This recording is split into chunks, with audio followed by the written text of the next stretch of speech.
הפיוט צור מי שלא אכלנו נכתב ככל הנראה בצפון צרפת בסביבות המאה ה-14, ומשם התקבל ברוב הקהילות ברחבי העולם היהודי כפיוט פתיחה לברכת המזון בסעודת השבת, כדי להוסיף לחגיגיות של סיום הארוחה.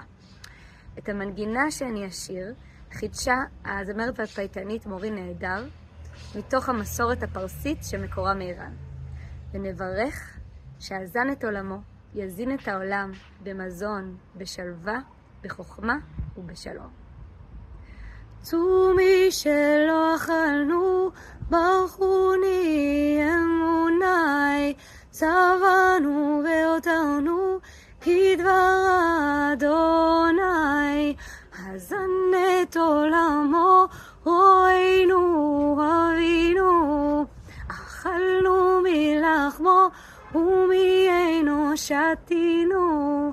על כן נודה לשמו ונעללו בפינו, אמרנו וענינו, אין קדוש